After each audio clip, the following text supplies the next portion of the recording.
Imagine standing with us on a remote island in the middle of Galapagos.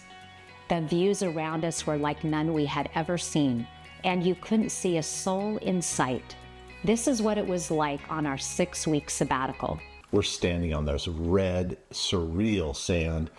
Tortoises the size of V-dub bugs are walking by. Sea lions are frolicking right in front of us. They're as curious about us as we are of them. We're having to stand back. Not only was this place so amazing, but what was really interesting is you probably heard the sabbatical and thought, wow, I could never do that. But you know what? 2 weeks into that 6-week sabbatical, I realized that I hadn't thought about work at all. Not for a minute. I was present. I was happy. I was enjoying this bucket list vacation with my husband. And how could you not enjoy it with me? You didn't enjoy anything. It's exactly true. But you may think this sounds impossible, and it's not. But you know what? My vacations didn't used to look like this. So if this seems like an impossible dream for you, your vacation probably looks something like this.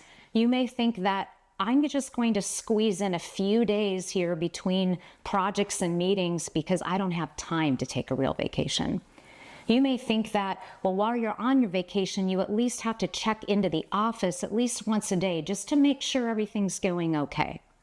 Or perhaps you may just feel better if you check your emails every single morning and then you can go on to your tasks. No matter what, you're still tied up in work. Or you may just decide there just isn't time for a vacation at all, so you don't take one at all. Well, my friend, let me tell you that taking a sabbatical is absolutely possible for you, and you too can be intentional about taking an unplugged break from your work. And it's so important to talk about making a plan for you to take a refreshing sabbatical. And we actually have a 13-step process that we're going to give you today. And we know that it's going to be helpful and give you the ability to be able to do this, and you can with intentionality. So what's the first step? First step's talking about it. Just like we're doing right now, explore the idea and talk to your business partner, your spouse, whoever it is that needs to know.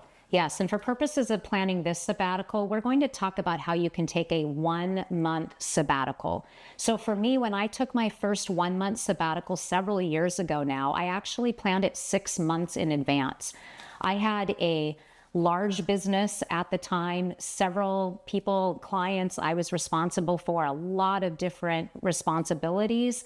And I knew that I needed time to be able to plan it out. That, there's not going to be any way. Usually when you think it's impossible, you think, well, I can't take a sabbatical tomorrow. No, you probably can't take one next week unless you have somebody who can just take over your business for you. And most CEOs and entrepreneurs don't. So begin by having the conversation with your family about the importance of this, and then begin to have the conversation with your team, your business partners, your executive team, to be able to start planning it out, start having that conversation. Right. And then the second thing, once you start talking about it, have a clear goal or a purpose for it. And is it because you're really just getting burned out and fried and you need a break? Right. Which is probably the case. Right. Or is it that you're trying to come up with a new creative idea, and it might even be a quasi-working sabbatical, or you just grab a book and you sit on a beach in some remote island. Right. And you hope that the sun just shines every day. Yes. Those are the 3 ways you could have a sabbatical. But what is the purpose? Is it to come up with something new, or to just shut everything off? And one of the times that we took a sabbatical, it was because I wanted to work on writing my book. Right. And that was actually something that I wanted to do. So why is it that you want to take a sabbatical? And I think for most of us, the first time is simply because we are stressed as an entrepreneur and we really need to take a break. We don't know how to do it. And probably somebody's been telling you need to take a break. Probably your spouse, or even maybe a team member at work is just seeing that. If your fuse is getting shorter, if your creativity is gone, what a wonderful reason to get unplugged and take a sabbatical. So know why you want to take a sabbatical. It's important. Right. And number 2, what fuels you? Get out there and do something that fuels you. Or number 3, I guess it is, right? Do what fuels you on that sabbatical. Right. So be thinking about it. I mean, for some people, a sabbatical that sounds perfect would be doing a whole lot of nothing, not really having anything on the agenda, just with a book on the beach. Or you may be somebody who wants to take a backpacking trip as a sabbatical. So think about, what are those things that when you do them in your regular day-to-day life that fuel you and give you energy? So when you're taking those moments of time off now, what are those things that really refresh you? You want to make sure that you're including that in your sabbatical. Great job making it this far and being committed to your personal and professional growth. Now, we want to make sure that you're able to take the lessons from this episode and apply them to your leadership and life. So we've created absolutely free a downloadable worksheet that you can download right now, and it's going to show you the top lessons of today's episode, and more importantly, help you create an action plan so you can take these principles and put them in process in your life right away. So go ahead and get this resource, and let's get back to it. Well, and if it's a month, you can do it all. This is true. Usually you're cramming it into the 3 days before the conference that you call your vacation, and then you go to the conference. Right. So this way you can go and jump out of a plane or go scuba diving or whatever it is you want to do at that time. Right, so, right. Number four is, what time of year? Yeah, think about the best time of year for you to take a sabbatical. And in many of our businesses, we have different seasons of the year that it may be really hard for you to take off. So think about, like, when is your main conference time? If you're going to trade shows with your team, if there's times where you really need to be there, if as I have facility management company, if you have big account startups at the beginning of the year, that's probably not a good time to go. If you're very involved in tax season and the finance for your company, you probably don't want to be gone when your CPA needs you and you need to be making those decisions regarding a budget or the year-end taxes. So think about the seasonality, if there is seasonality in your business, or what times you're typically busiest, and what would be the best time of year for you to take off and actually get some time away from your business. So decide what time of year would be best to take your sabbatical. Well, if I was driving a UPS truck, I'd probably take it off from November through January. Oh, yeah, the very busiest time of the year. Yes. Right. The next is, where do you want to go? Yeah, this is great. And if it's your first sabbatical, think about what's a bucket list trip that you've always wanted to go on. And, this can have something to do with the time of year that you go to, because you may be thinking of a particular place that you want to go, and you decided that the winter is when you can really travel, but there may be some locations that you don't want to go to in the winter. So be thinking about it. And make sure also that you do it away from home. I think that's really important. Is a lot of people will just take the time off and they'll just do a staycation. This can work sometimes. If you're sabbatical, my friend, it is just really hard if you're doing a staycation to do that from home, because you will have a to-do list. And for this first sabbatical, it's really important just to get yourself away. Right. The whole point of it is to unplug. And just staying out at home is great for a staycation for a week, but to go for 4 weeks and stay home, how many, it's just going to work. Somebody's going to call, they're going to hunt you down from the office. Somehow it won't work. Right. So that's true. I think it's important. Yeah. And then number 6, get assistance with travel planning. This is not something you have to do on your own. Now, you may love doing this type of research yourself. This may seem like fun to you, or this may just become a big headache and get completely overwhelming. So when we went to do this big bucket list trip where we went to Peru and Ecuador, we were going to go to Ecuador, Galapagos. We had a client recommend Galapagos to us and said that it was his favorite place. If we were saying, what's your favorite place that you've ever traveled? Where would you recommend? And he and his wife loved the Galapagos, so we knew we were going to do that. And so we thought, okay, we will go to Ecuador. That's what we're going to do. And then we thought, well, my goodness, we know nothing about that part of the world, so let's work with a travel agent on this. And so we had a travel agent that we've used in the past that we reached out to. And she said, Vanessa told us, if you're going to Ecuador, you really should combine Ecuador and Peru. That would be a really great trip to do together since you're going to be in that area. And so we ended up combining Ecuador and Peru into a 6-week sabbatical. and it was perfect. And she just made this dream vacation for us. So get some help in where you can. It really makes a difference. Well, and the one thing that I really appreciate about Vanessa is she says you must have a private guide. And you think it's extravagant, you think I don't need it. Oh man, you cut in front of the line, you get where you need to go faster, you don't have to deal with all the crowds. It's amazing and worth a few extra dollars. If you're going that far, it isn't that much extra. Right. And having somebody who actually helps you with your travel planning, they can really get you some good deals as well. They have all kinds of ins to places that really make it worthwhile. So definitely checking in on that. So number 7 is really plan well for your coverage. I mean, if you're going to leave for a month, who's going to do what? You need to have a delegate every task that you have. So sit down, write down everything you're doing and who can do the work for you in your place. Right. That's what I did. And I found it really helpful to actually think about what are the responsibilities that I am taking care of every day? What are people, what is my team coming to me with? What are my clients coming to me with?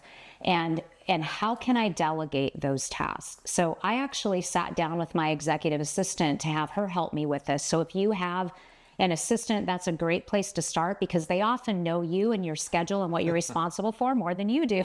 So definitely sit down with them, and that was really helpful for me, and they can help you start looking through your schedule and what would potentially get in the way and how you can begin to think about that. And when you're planning this in advance, then it really takes the pressure off because you're thinking ahead to the time of year you're going to take this sabbatical. What are those things that you're responsible for?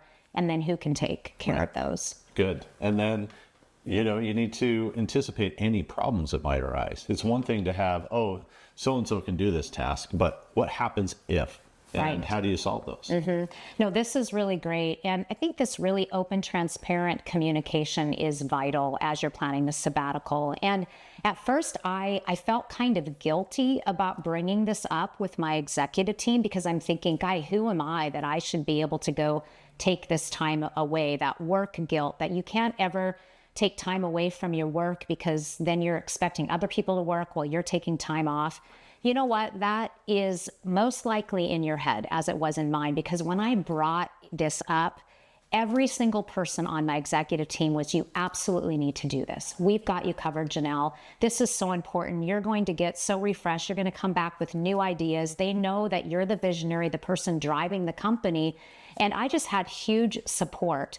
So when talking about what could go wrong, I mean, this is definitely something to take to your team because you can't think of everything. So this was something that I brainstormed with my team, what problems could arise. So we actually talked about scenarios where we had client issues, team issues, different things that had happened, and that they would normally reach out to me and we would get together and talk about it when those fires came up.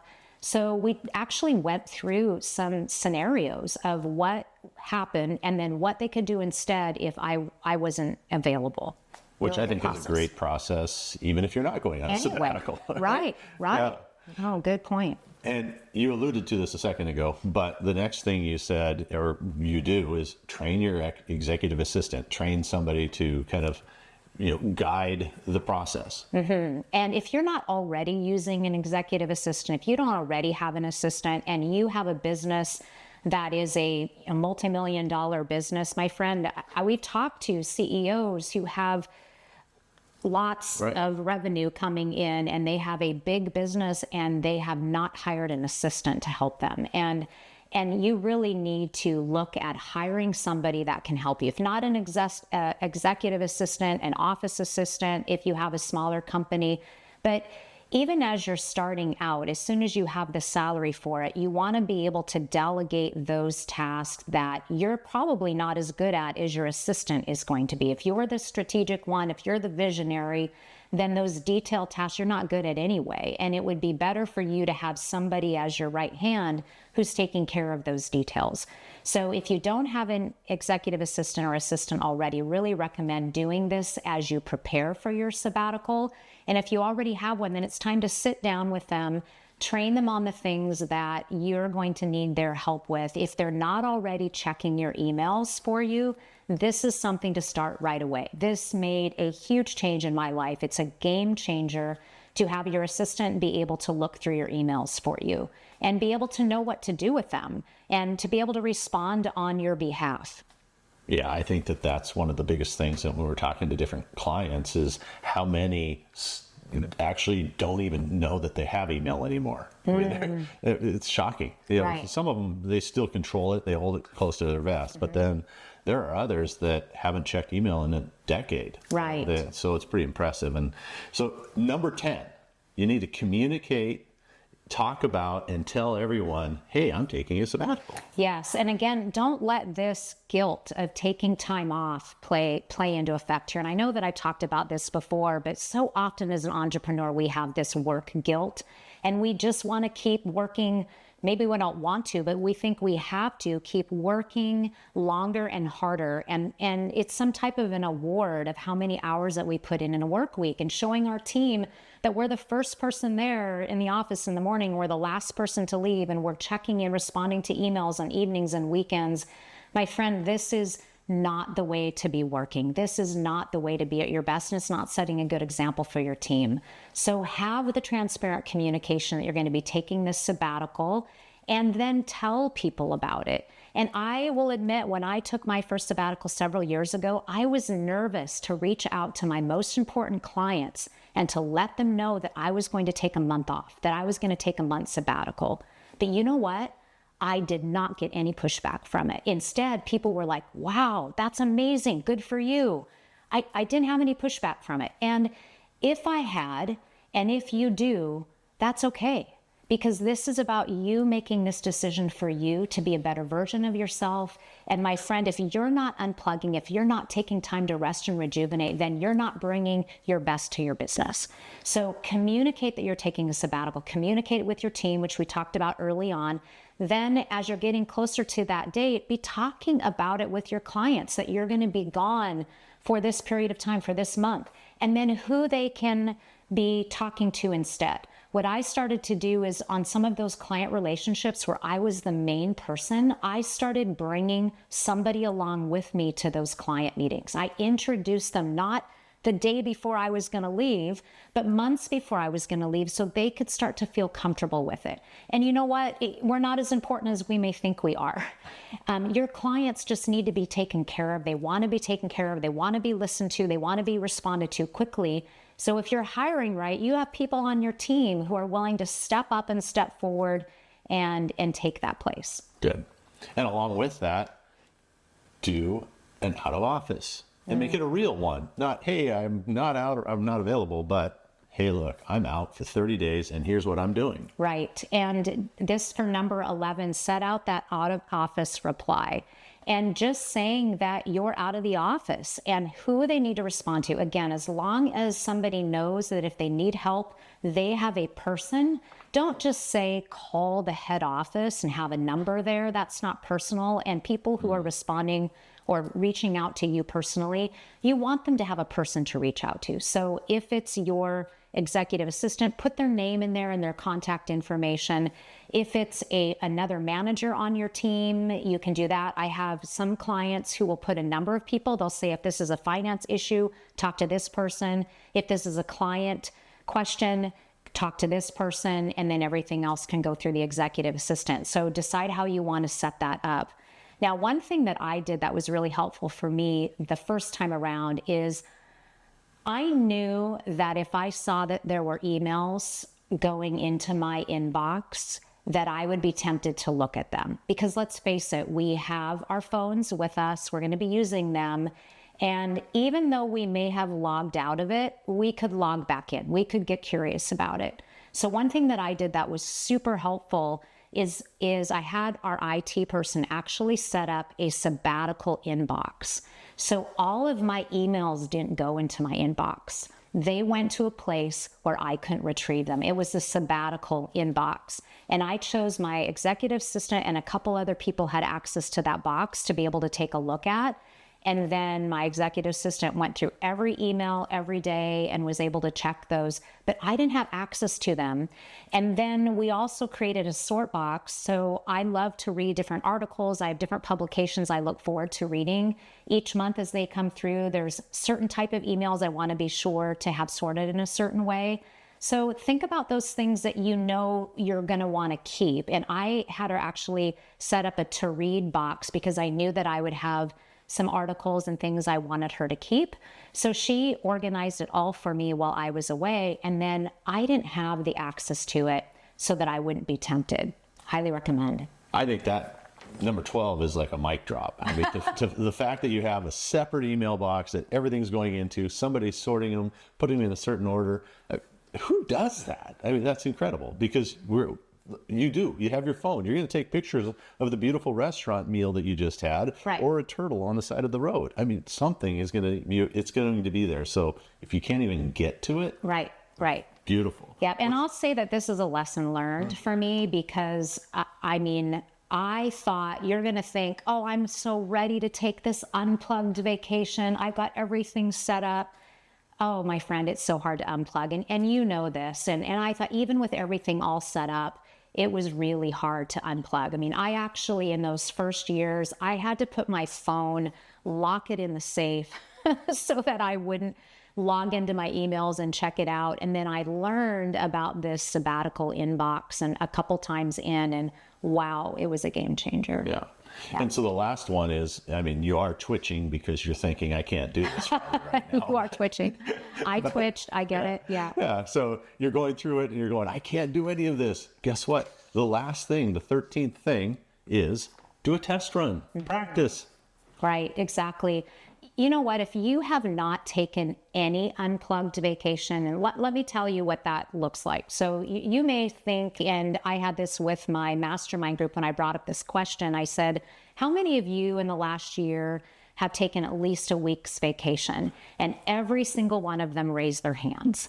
And then I said, then let me ask you this. On that week vacation, how many of you were truly unplugged that entire week? Meaning you didn't take your laptop with you, you did not check emails, you did not call into the office at all, you didn't do any business reading. Every single hand went down. So if you have not taken an unplugged vacation, and this is, I mean, not doing anything business related, that you need to do a test run with something smaller, that you need to do a test run with, I can be disconnected from my office for 24 hours. Start there. I can be disconnected from my office for the weekend. Start there. Build up to a week to be able to do that. You can't go from never being unplugged to a month sabbatical. It just won't work. You need to do a test run and you need to start doing this. And as you do this, you're going to find that, wow, this is amazing when you actually unplug. Right. You have to build the muscle. You have to build that muscle of unplugging. Right? And so we had 13 different things that we have to do to unplug and take a sabbatical. Right. And the first one, let's look actually, so we don't forget one. Let's talk about it early. Make sure that you talk about it early with everybody so they know. Right. Define your sabbatical purpose. Why are you taking a sabbatical? Know that ahead of time. And then number 3, get clear on what fuels you. Right. And then 4, choose the best time of year and decide where you want to go. Get assistance with travel planning. You don't have to do it on your own. Yep. Plan well for your coverage. Who's going to cover for you? Anticipate problems in advance. Yep. 9, train your executive or personal assistant how to do it. And number 10, communicate your upcoming sabbatical. And number 11 and 12, set up that real out of office and set up a separate sabbatical email folder. And then finally, number 13, do a test run. Take a few days off. Make sure that you can actually take time unplugged, do a practice run, and it's going to get you ready. So my friend, if this feels unbelievable to you and that's an impossible dream, know that it's not. You too can intentionally take an unplugged break from your work. And not just for a few days, not just for a week, but you can take a full sabbatical of a month or more, and you can come back to your business refreshed. Remember, taking a sabbatical is vital to your health and well-being. So it's time to get started. You need to make a commitment. So I want you to get out your calendar now and begin thinking about when you could take a sabbatical, when would be the best time to do it. Talk to your spouse, begin starting to have the communication with your team at work. And you need to make that commitment, because Peter Drucker says it this way: unless commitment is made, there are only promises and hopes, but not plans. All you need is the plan, the roadmap, and the courage to press on to your destination. So it's time to get started. Take out your calendar and start making a plan now. Have the courage to press on and schedule the time to take your sabbatical. Guess what? It's going to be worth it. Thanks so much for watching, and don't forget to subscribe to our channel so you'll be the first to know when new episodes drop, to really help you grow in your leadership and level up your life and your mindset. Watch one of these other videos, share with a friend, and don't forget, download the PDF from today's topic so that you can make sure to hold yourself accountable and take that action plan and use it. Have a great day.